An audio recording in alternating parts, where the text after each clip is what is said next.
My parents hadn't reached out in 5 years, not for my birthday, not when I had my daughter. Always too busy dealing with my 3 siblings who were still living at home in their 40s. My aunt posted a selfie from my Cancun wedding at the 12 Zeros Weren't a Night resort I booked for 20 guests. She was the only family member who showed up. Immediately, my dad texted, "Saw you got married. We would have come if you'd given us more notice and paid for our flights." I stared at my phone screen. Standing in the resort lobby, while my new husband checked us into our honeymoon suite, the marble floors gleamed under crystal chandeliers, and mariachi music drifted from the beachfront restaurant. My 3-year-old daughter Maya was asleep in Aunt Patricia's arms, exhausted from being our flower girl. 20 of my closest friends were laughing at the bar, celebrating the most perfect day of my life, and my father's text message contained exactly 16 words after 5 years of silence. I didn't cry. I didn't feel the familiar ache of rejection that had defined my first 27 years. Instead, I felt something cold and sharp crystallize in my chest. I took a screenshot of the text, then calmly replied, "The invitations went out 6 months ago."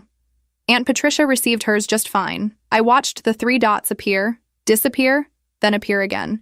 My mother's text came next. "We never got an invitation. Besides, Derek just lost another job and needs help with rent. Travis's car broke down again. Amber's going through a hard time. You know how it is." I knew exactly how it was. I had known my entire life. My husband approached with our room keys, took one look at my face, and wrapped his arm around my waist. "Your parents?" he asked quietly. I showed him the texts. His jaw tightened. "You okay?" I looked around at the people who had actually shown up for me. My aunt, who had driven me to every after-school activity when I was a kid because my parents were too busy with my siblings' drama. My best friend since college, who had helped me through every crisis. My coworkers, who had become my chosen family. "I'm better than okay," I said. "I'm done." That text exchange should have been the end of it. But my parents had spent my entire childhood training me to feel guilty for existing, and they weren't going to stop just because I had finally built a life without them. Over the next week, while I was still in Cancun, my phone exploded with messages. My mother sent paragraph after paragraph about how hurt they were, how they had always supported me, how ungrateful I was being. My father called it typical Rebecca behavior.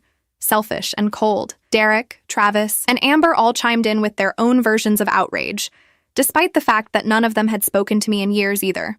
The messages revealed something I had suspected, but never quite proven. My parents had told my siblings that I refused to invite them to my wedding. They painted me as the villain who had deliberately excluded the family. Never mind that I had sent formal invitations to their Eugene address, called twice to confirm receipt, and been met with my mother saying they were too busy to talk right now. Never mind that when I announced my pregnancy 4 years ago, my father had asked if I was sure about keeping it, because single mothers struggle.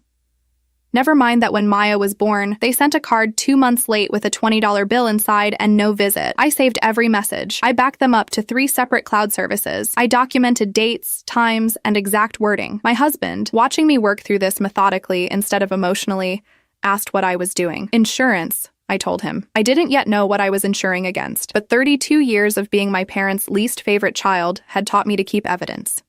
When we returned to Portland, I received a Facebook message from Derek. He had somehow found my profile despite me blocking him years ago. Later, I realized my mother had created a fake account to spy on me.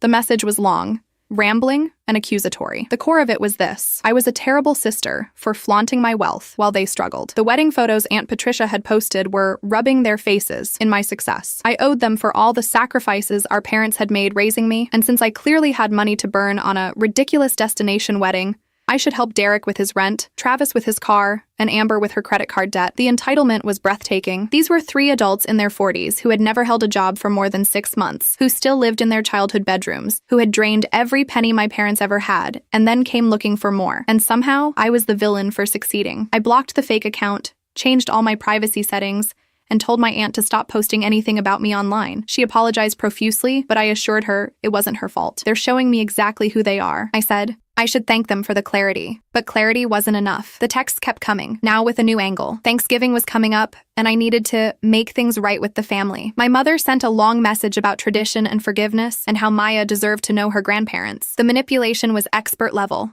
hitting every guilt button they had installed in me over 3 decades. I didn't respond. Instead, I started doing research, not about family therapy or reconciliation, about something much more specific. I logged into my credit monitoring service and requested my full report going back to when I turned 18. What I found made my blood run cold, then boiling hot. There were credit cards in my name that I had never opened, a car loan from 2009 that I had never taken out, medical bills from a hospital I had never visited, and most damning of all, a student loan for $35 that had been disbursed to Rebecca A. Morrison at a community college I had never attended, the same community college where Derek had enrolled and dropped out 3 times between 2008 and 2011. I sat at my kitchen table with printouts spread across the surface, my hands shaking with rage. My husband put Maya to bed while I called the credit bureaus, then the fraud departments of 3 different banks, then finally a lawyer who specialized in identity theft. The lawyer, a sharp woman named Victoria Hayes, listened to my story without interrupting. When I finished, she asked one question: "Do you want to press charges?" I thought about Derek living rent-free in my parents' house. I thought about Travis driving a car my father probably bought him after the broken-down one was convenient excuse number 47. I thought about Amber's credit card debt that my mother kept mentioning, wondering now if some of those cards were actually in my name too. I thought about my parents asking me to pay for flights to a wedding they claimed they never knew about while they had been stealing my identity for over a decade. "Yes," I said. "I want to press charges against all of them." Victoria walked me through the process. File police reports, freeze my credit, document everything, prepare for the investigation. She warned me it would get ugly. Family cases always did. I told her it was already ugly. I was just making it official. That night, I couldn't sleep. I kept thinking about a specific memory from when I was 19. I had applied for my first credit card to build credit history, something my economics professor had recommended. The application was denied. I was confused but didn't pursue it, figuring I was too young or didn't have enough work history. Now I knew the truth. My credit was already trashed by my family. The police report was filed on a Tuesday morning. Detective James Warren took my statement, reviewed my documentation, and actually looked angry on my behalf. "I've seen a lot of family financial abuse cases," he said, "but this level of systematic theft over this many years is particularly egregious." He assured me they would investigate thoroughly. I asked how long it would take. He estimated 3 to 6 months for the full investigation, possibly longer if my family didn't cooperate. I decided not to wait that long for my own satisfaction. My parents called that evening, their voices syrupy sweet. They had heard through Aunt Patricia that I was going through something stressful and wanted to check on me. I almost laughed at the irony. Aunt Patricia had indeed mentioned I was dealing with a serious issue, but she had no idea what. I told my parents I was fine, just busy with work and Maya. My mother asked again about Thanksgiving. "We really think it's time to put all this wedding nonsense behind us and come together as a family. What would that look like?" I asked, my voice carefully neutral. My father jumped in, clearly excited that I was engaging. "Well, we'd host at the house like always. Everyone would be there. Derek, Travis, Amber. We could all catch up, let Maya meet her uncles and aunt properly, and maybe you could help your brothers out a little, since you're doing so well." There it was, the real agenda, delivered with all the subtlety of a sledgehammer. I pretended to consider it. "Let me think about it and talk to my husband," I said. "I'll let you know in a few days." My mother's relief was palpable through the phone. She probably thought she had successfully manipulated me back into the family fold, back into my role as the responsible one who cleaned up everyone else's messes. I spent the next week gathering more evidence. I requested documents from the community college and discovered that the student loan money had been disbursed directly to my parents' bank account as living expenses for their dependent daughter.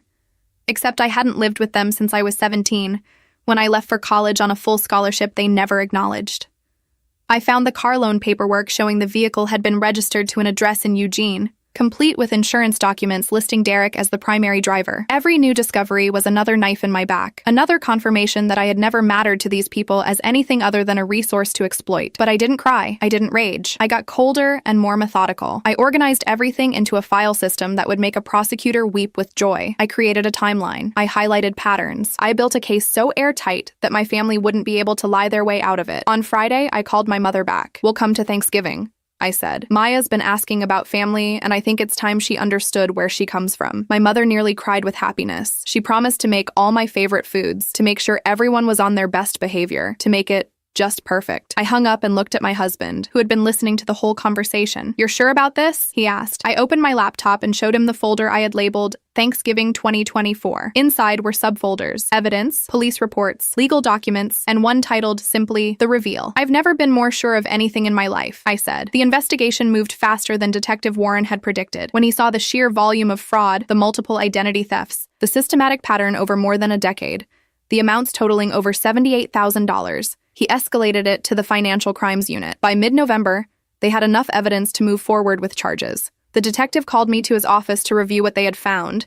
It was worse than I had discovered on my own. Derek had opened 5 credit cards in my name between 2009 and 2015, maxing them all out and never making a single payment. Travis had taken out the car loan and 2 personal loans using my information. Amber had opened store credit accounts and racked up debt at furniture stores, electronics retailers, and even a jewelry store. And my parents had co-signed or directly facilitated every single fraudulent account, providing their address and forged documents claiming I lived with them. The level of coordination here suggests this was planned, Detective Warren explained.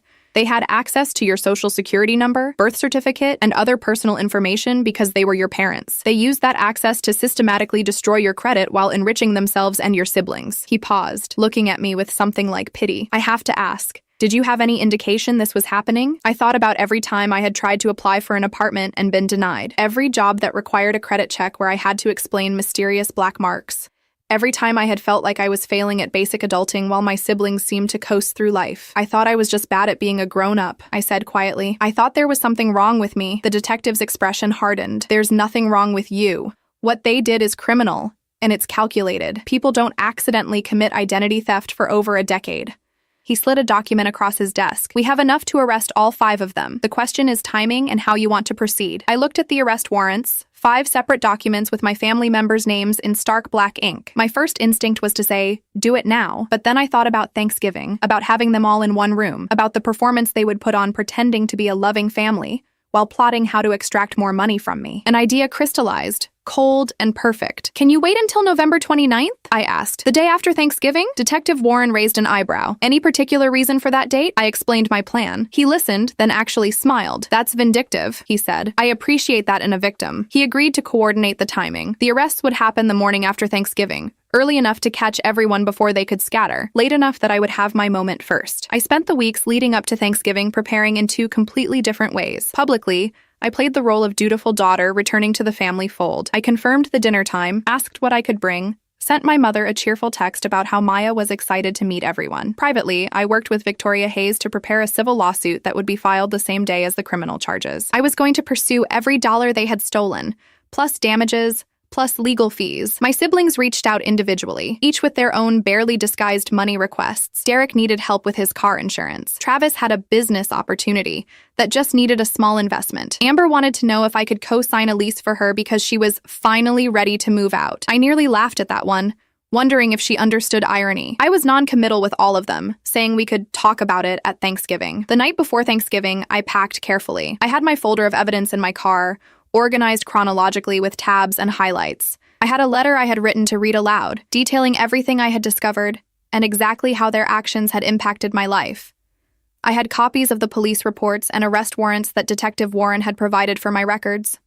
And I had a small recording device, because I wanted to capture their reactions when I revealed what I knew. My husband asked one more time if I was certain. They're still your parents, he said gently. Once you do this, there's no going back. I looked at Maya, sleeping peacefully in her car seat, and thought about the grandmother who had asked if I was sure about keeping her. I thought about the grandfather who had stolen my identity to fund my siblings' failures. I thought about the aunt and uncles who had never once asked about their niece. There was never anything to go back to, I said. They made sure of that. We drove to Eugene on Thanksgiving morning. The 3-hour drive through gray November rain felt appropriately grim. My parents' house looked exactly as I remembered, a modest ranch-style home that they had bought in the 1980s, now showing its age with peeling paint and an overgrown yard. 3 cars were parked in the driveway. Derek's newer model sedan that I now knew had been purchased with a loan in my name, Travis's truck that looked suspiciously expensive for someone chronically unemployed, and Amber's SUV that probably came from one of those furniture store credit accounts. My mother opened the door before we could knock, her smile wide and fake. "Rebecca, oh my goodness, you came! And this must be Maya." She reached for my daughter, who instinctively pulled back toward me. I didn't force it. Let my mother feel the sting of rejection from a 3-year-old who could sense insincerity better than most adults. The house smelled like turkey and decades of dysfunction. My father sat in his recliner, barely glancing up from the football game. My 3 siblings were scattered around the living room, all of them looking at me with expressions ranging from curiosity to calculation. None of them greeted me with any genuine warmth. I was a resource that had finally returned to be exploited. Nothing more. "Dinner will be ready in about an hour," my mother announced, ushering us toward the dining room. "Rebecca, you can help me in the kitchen like old times." Like old times, when I had been responsible for cooking Thanksgiving dinner from age 14, because my mother was too busy managing whatever crisis my siblings had created. I smiled and followed her, leaving my husband to navigate the awkward small talk with my father and siblings. In the kitchen, my mother immediately started. "So, your father and I have been thinking, maybe it would be good for you to help Derek get back on his feet. He's really trying this time, and he just needs a little support to make it work." The audacity was stunning. She didn't even pretend to care how I was doing. Didn't ask about Maya's development or my job or my marriage, just straight to asking for money. How much does he need? I asked, playing along. My mother brightened. Well, he's behind on rent by about $3,000 and his car insurance is another $800.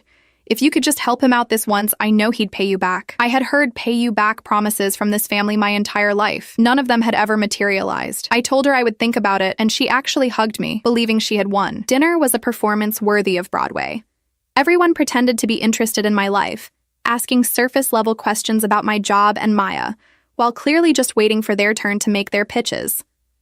Travis cornered me by the mashed potatoes to explain his business opportunity, some cryptocurrency scheme that was definitely going to make him rich this time. Amber pulled me aside during dessert to show me apartment listings she claimed she needed help affording, even though the rent was less than I knew she was getting from our parents monthly. My father made a toast before we ate. To family, he said, raising his glass. The people who are always there for each other, no matter what. I raised my glass and smiled, catching my husband's eye across the table. He gave me a subtle nod. It was almost time. After dessert, my mother started clearing dishes and suggested the kids, meaning my 40-something siblings, should catch up in the living room. I intercepted her. Actually, I have something I want to share with everyone, a family announcement. My mother's eyes lit up. She probably thought I was going to announce a pregnancy or a promotion, something she could brag about to her friends while continuing to bleed me dry. Everyone gathered in the living room. I stood near the fireplace with my folder, feeling 32 years of anger and betrayal crystallizing into something clear and cold and unstoppable. My husband held Maya protectively in the corner, ready to leave quickly if things got ugly. I looked at each of their faces. My parents settling into the couch looking smug, my siblings arranged around the room looking expectant, everyone waiting for me to once again play my designated role. I want to talk about family, I began, and what that word really means. My father interrupted immediately. If this is about the wedding again, Rebecca,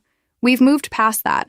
We're here now, together, and that's what matters. His dismissive tone was so familiar it was almost comforting. For 32 years, this was how every difficult conversation had been handled. My feelings dismissed, my concerns erased, my role reduced to supporting everyone else. No, Dad, we haven't moved past anything, I said calmly. In fact, we're just getting started. I opened my folder and pulled out the first document. I want to talk about October 2009. I was 19 years old, working 2 jobs while taking a full course load at college. Derek, you were 29. Do you remember what you were doing? Derek shifted uncomfortably on the couch. I don't know what you're talking about. Let me refresh your memory, I said, holding up a credit card statement. You were opening a Visa card in my name with my social security number at Mom and Dad's address. You maxed it out in 3 months buying electronics and car parts. The balance is now $12,000 with accumulated interest and fees. I set the paper on the coffee table. That was the first one. The room went silent. My mother started to speak, but I held up my hand. I'm not finished. Travis, do you remember 2011?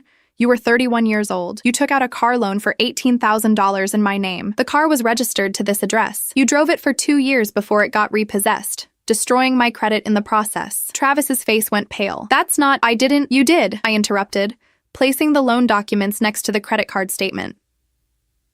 I have the paperwork. Your signature is on the insurance documents. The police have confirmed it. I turned to Amber. And you. Between 2013 and 2016, you opened 7 different store credit accounts using my information. Furniture, electronics, jewelry. You never paid a single bill. The total is now $23,000. Amber started crying immediately, her default defense mechanism. I don't know what you're talking about.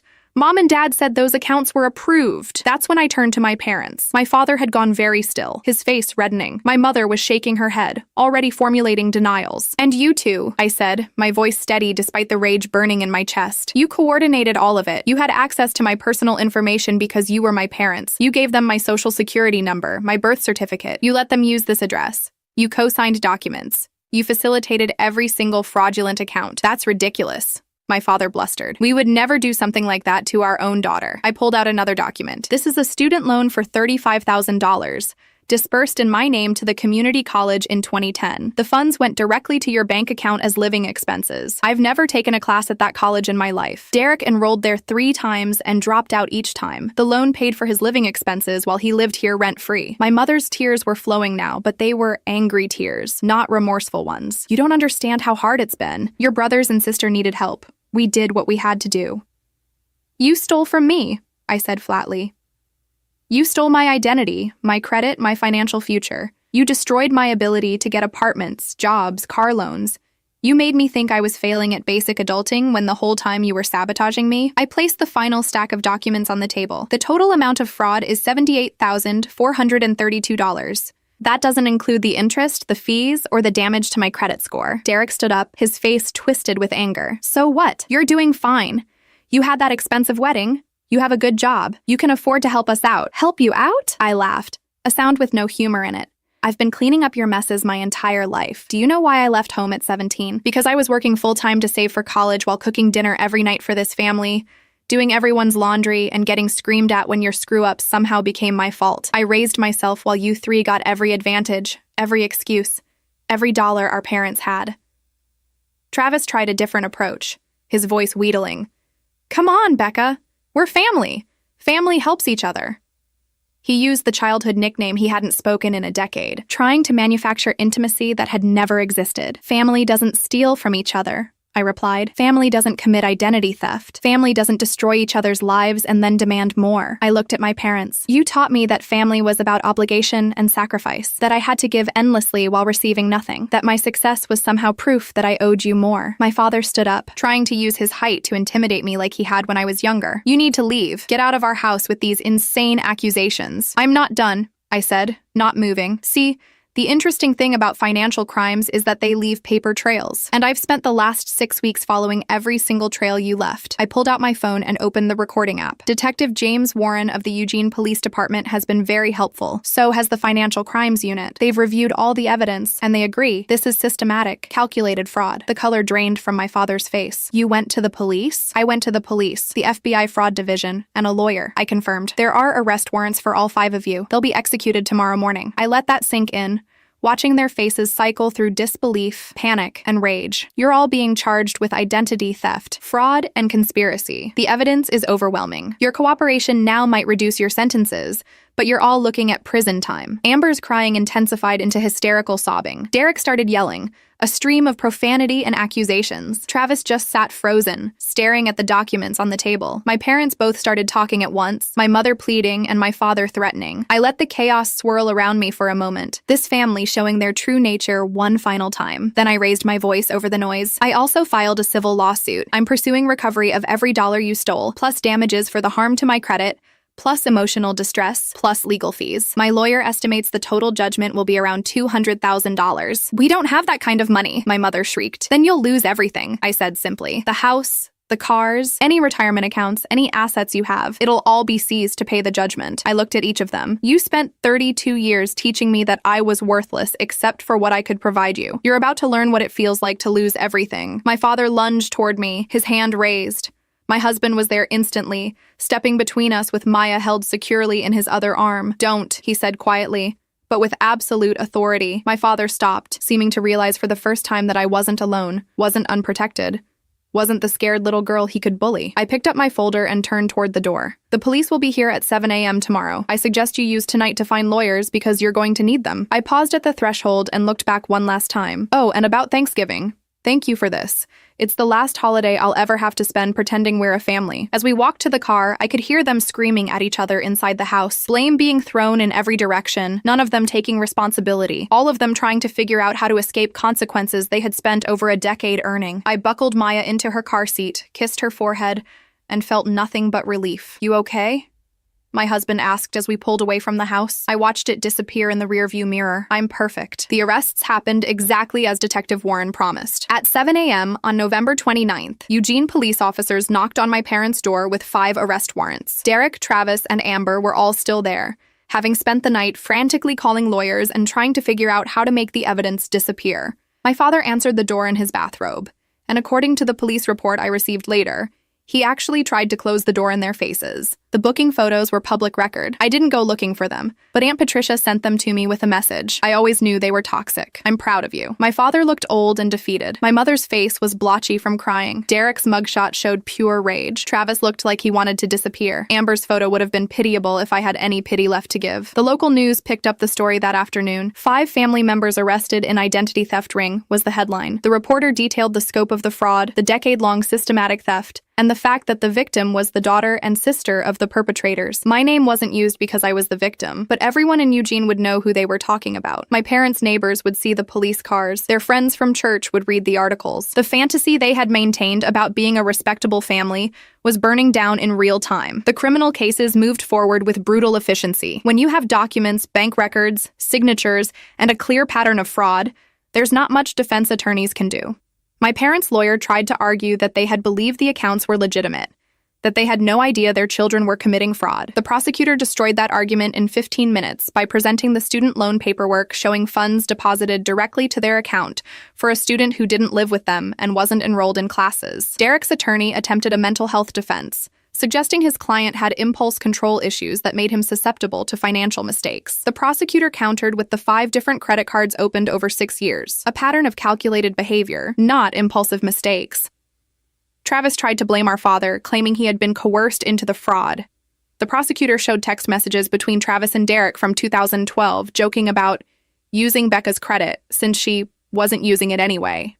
Amber's defense was the most pathetic. Her lawyer argued she was the youngest, most influenced by her older brothers, barely complicit. The prosecutor presented the jewelry store credit account, where she had purchased a $3,000 engagement ring for a boyfriend who dumped her 2 weeks later. She had tried to return the ring, been denied, and never made a single payment. That wasn't being influenced. That was being selfish and stupid. The plea deals came in February. My parents each got 4 years in federal prison plus restitution. Derek got 6 years because of his extensive criminal history that I hadn't even known about. Apparently, the credit card fraud in my name wasn't his first rodeo. Travis got 5 years. Amber got 3 years and 5 years probation because she cooperated and testified against the others. The civil lawsuit was even more satisfying. My parents had equity in their house, about $140,000 after the mortgage. That was seized immediately. Derek's car was repossessed. Travis had some kind of inheritance from our grandfather that he had hidden in a trust. That was seized too. Amber had nothing, but her wages would be garnished for the next 20 years. The total recovery was $193,000, less than what they had stolen, but enough to satisfy the judgment. My lawyer, Victoria, took her fees, and the rest went into a trust fund for Maya. I didn't want their money for myself, but my daughter would benefit from it. The daughter they had suggested I shouldn't have, the granddaughter they had never bothered to meet. She would go to college debt-free on their dime. My parents' house sold in March. I drove by it one last time before the new owners moved in. The lawn was overgrown, the paint still peeling, the driveway empty. It looked exactly like what it was, the shell of a broken family. I felt nothing looking at it. No nostalgia, no sadness, no regret. It was just a building where bad people had lived. In April, I received a letter from my mother. It had been forwarded through my lawyer because I had a restraining order against all of them. Victoria called to ask if I wanted to read it. I almost said no, but curiosity won out. The letter was 8 pages long, handwritten on prison stationery. It was not an apology. My mother spent 8 pages explaining how I had destroyed the family, how my vindictive actions had torn apart people who loved me, how I was cruel and cold for sending my own parents to prison, how she hoped I was happy with myself for ruining everyone's lives. She mentioned Maya exactly once, saying it was tragic that her granddaughter would grow up learning to hate her own family from me. I read it twice, looking for any hint of genuine remorse or understanding. There was none. In her mind, she was the victim. They had only tried to help their struggling children. I had overreacted to some minor financial irregularities. The fact that I had plenty of money anyway made their theft somehow justified. She ended the letter by saying she would pray for my soul and hope that someday I would come to my senses and ask for their forgiveness. I gave the letter to Victoria. "Can this be used as evidence of anything?" I asked. She read it and actually laughed. "It's evidence that your mother is completely delusional, but we already knew that. Do you want to keep it?" I shook my head. I didn't need to keep their poison. Victoria shredded it while I watched. My siblings reached out through various channels over the following months. Derek sent me a message from prison through some kind of email system, calling me every name he could think of and threatening to deal with me when he got out. I forwarded it to his parole officer and the police. He got extra time added to his sentence for threatening a witness. Travis tried the opposite approach, sending a letter claiming he had found religion in prison and wanted to apologize. The apology consisted of 1 sentence, followed by 3 paragraphs asking if I would write a letter to his parole board. I didn't respond. Amber showed up at my workplace 6 months into her sentence,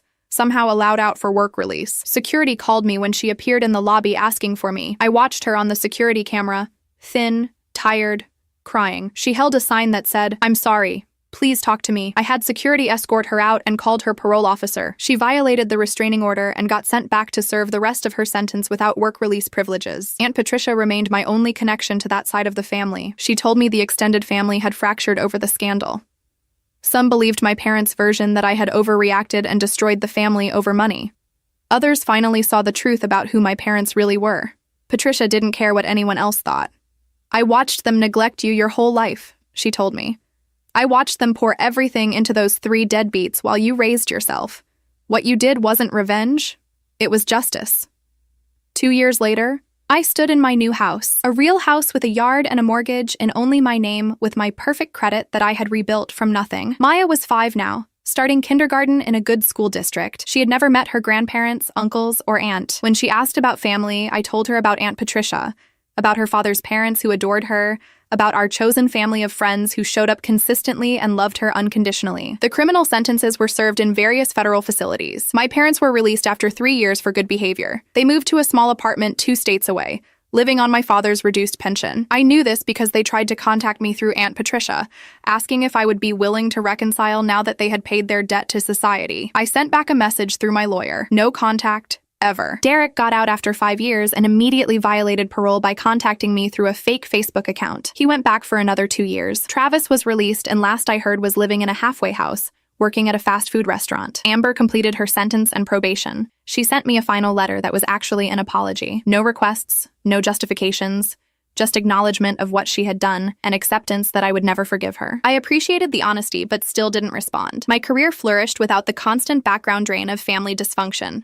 I made senior engineer, then team lead, then director. My salary climbed to $260,000 annually. I invested wisely, saved aggressively, and built wealth that my family had once tried to steal before I even had it. Every financial milestone felt like vindication. The satisfaction wasn't in the money, though. It was in the silence. No more manipulative texts asking for help. No more guilt trips about family loyalty. No more watching my siblings fail upward while I was expected to clean up their messes. They were out of my life completely, and the peace was profound. People sometimes asked if I regretted sending my family to prison. The question always baffled me.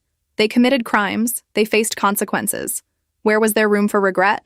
I would smile and say, I regret trusting them for as long as I did. I don't regret stopping them. On Thanksgiving every year, I hosted a chosen family dinner. Aunt Patricia came, along with my husband's family, our closest friends, and co-workers who had become like siblings.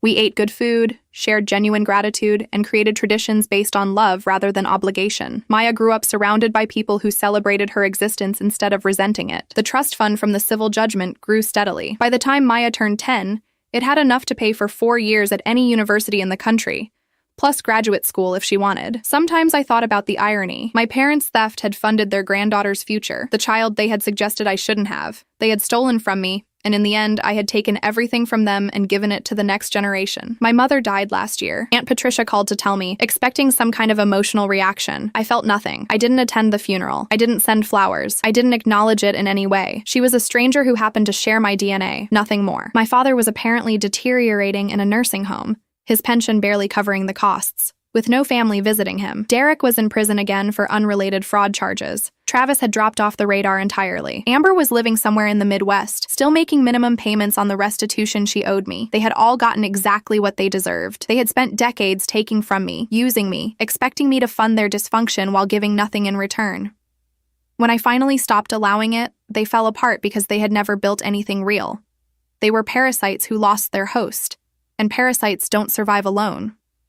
I taught Maya about boundaries early, about how love is shown through actions, not words, about how family isn't about blood, it's about who shows up consistently, about how sometimes the strongest thing you can do is walk away from people who hurt you, even if society says you shouldn't. She'll grow up knowing her worth isn't tied to what she can provide others. On the 2nd anniversary of their arrests, I received a notification that the final restitution payment had been made. The debt was satisfied. My credit was perfect. The legal cases were closed. There was nothing left connecting me to those people except shared genetics. And DNA meant nothing compared to character. I deleted the notification and went back to my life, my real life, built by my own hands, with people who valued me for who I was rather than what I could give them. Sometimes the best revenge isn't elaborate or dramatic. Sometimes it's just living well while the people who tried to destroy you face the natural consequences of their own actions. They had taught me that family was about obligation and sacrifice. I had learned the truth. Real family is about mutual respect, genuine love, and showing up. They failed at all 3. They lost everything because they never had anything real to begin with. And me, I had everything they would never have. Peace, success, genuine relationships, and a daughter who would never doubt that she was wanted and loved. They got exactly what they planted. I just made sure they couldn't escape the harvest.